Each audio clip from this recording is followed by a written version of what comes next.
This is how you spell gołąbki. The L has that little digraph above it because you are not supposed to pronounce the L. You are supposed to say what. So gołąbki is pronounced with the W for the L. That's why it has that little digraph above it, as you noted just a moment ago.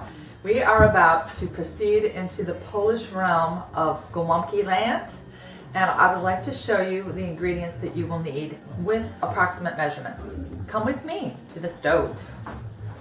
All right, you're going to start with a head of cabbage. Now what you have to do is core the cabbage to release the ends of all the leaves, and go as deep as you can to start. You will place the cabbage in boiling water. See? Now this one has been boiling and steaming for about 20 minutes. As you can see, I have peeled off layer by layer to prepare the cabbage to eventually have the meat filling. Now, as you continue to peel off layers, you're going to have to continue to dig in a little bit to release them. Whoops, a flying leaf. Whoops. And so, here we go. So, see how I do that? Can you see that? I don't want to flip a leaf on your head, and then you just pick it up like this. I use a colander, but there's all kinds of Polish methods for drying the leaves. I'm sure you can figure out your own. So we'll put the lid back on here. And as you can see, I've run out of room in the colander, so I've just taken these. Now, you need to also know that when you're getting the now blanched leaf prepared to roll, you have to cut off that tough inner part, just like that. You don't want to eat that anyway, and it's easier to roll it if it's gone. So in a few moments, we will talk more about how to stuff it. Hello, welcome back to Gołąbki land. As you can see in this pot, there is approximately 4 pounds of ground beef. Now, I had forgotten until about 5 minutes ago that my mother-in-law, who taught me how to make gołąbki, usually used ground beef and maybe some veal and pork. However, this will still suffice and be wonderful, I promise. 4 pounds of ground beef. Approximately 2 eggs will need to be beaten, thank you. And to the eggs, you may add the salt. I have 2 handfuls at this point and maybe a teaspoon of ground pepper, but I believe I will need more. I just add it slowly. Pinchfuls. Pinch. You said, handfuls. Yeah, it's a handful, just like that. 2 of those. Okay. Okay, so we have 1 stick of melted butter. Don't think of calories. And 1 cup, approximately a little more, of very finely chopped onions. Who did those, by the way? And that credit would go to your sous chef. Mr. Polish King himself, Edward Middick. That's me. Okay, and then we're going to start with a cup of ketchup. I know, that sounds weird, but it really does add some great flavor. So you can come back. Oh, most importantly, let me bring this over. We have cooked rice. Now, I've cooked approximately 3 cups of long grain rice. This is not, you cannot use instant rice. It has to be the long grain rice. And you cook it up and just set that aside because we are going to be adding that to the meat. You just lost your lens. It went back in. Does that matter? Oh, okay. Okay, so off for a moment and now blinking. I don't see blinking, but I want you to know that we are now ready to begin like step 2 of the making of gołąbki in Gołąbki land. So I have some salt. I added a little before we started up the camera, and I'll continue to add it. And just sprinkle it all around. Just I think that looks good for now. And then pretty much we have to figure out how we're going to add the onions, the butter, the eggs, and the rice. So I think I'm going to sprinkle in half of the onion because it's kind of more by the eye than anything. The egg, which kind of will make it kind of puffy. Whoa! Okay, there we go. Don't let the dog eat. All right, no. We're going to add about half of this rice, a little at a time actually, because again, it's more of a feeling of how it should look than the actual precise measurements at this point. I do add all of the 1 stick of butter and then we will add the ketchup. A little bit at a time. This is where it gets messy. I have to use my hands. Ugh, I don't like that. But it has to be done. So, here we go. My hands are clean. And there we go. And so now this is just all mushed together. And once I have this initial mixture combined pretty thoroughly, I will then go back and see if I want to add more rice, maybe a little more ketchup. Oh, I've got something on my shoe, Wadsworth. Would you like to eat it? There you go. Look, there it is. It's a grain of rice, that's all. But he's loving it. All right, so we want this to look like Grandma Jean's. And we have a ways to go because I don't know how well you can see in this pot, but there's still a lot of meat.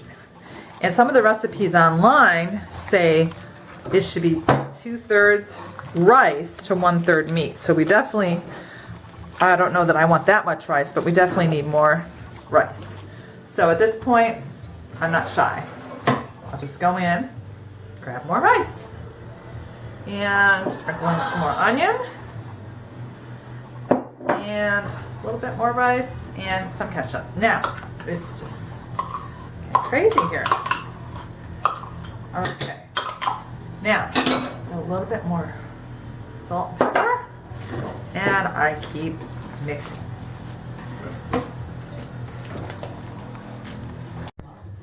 Hello, we're back. Welcome back to Golompki Land. This is step 3 in our process of making gołąbki today. I would like you to see some things.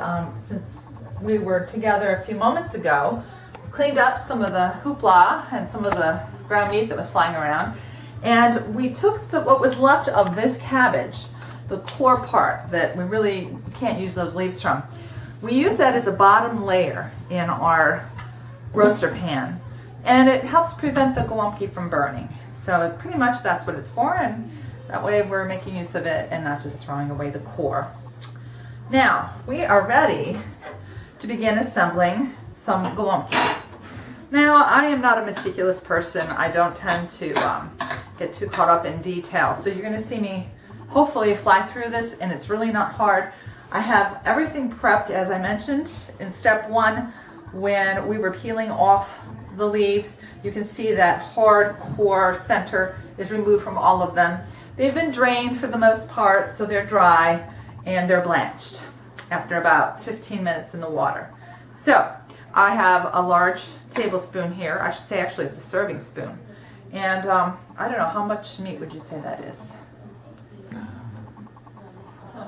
Half quarter cup, half a cup. I would say approximately 1/3 of a cup per leaf should go in the center. Do you have that? Mm-hmm. And now here's where you just don't think about it too much, but your goal is to wrap that meat up in a nice little blanket of cabbage and not have any of the meat exposed so it could leak out during the cooking.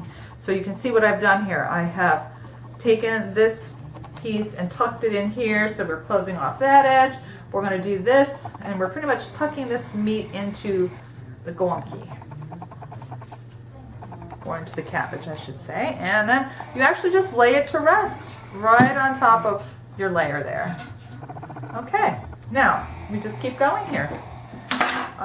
Again, sometimes if you have a bigger leaf, you might add a little bit more of the meat. And I'll show you another. Don't want to add too much meat because then you can't wrap it around comfortably. So it's kind of, this is where you just have to use your gut feeling about it.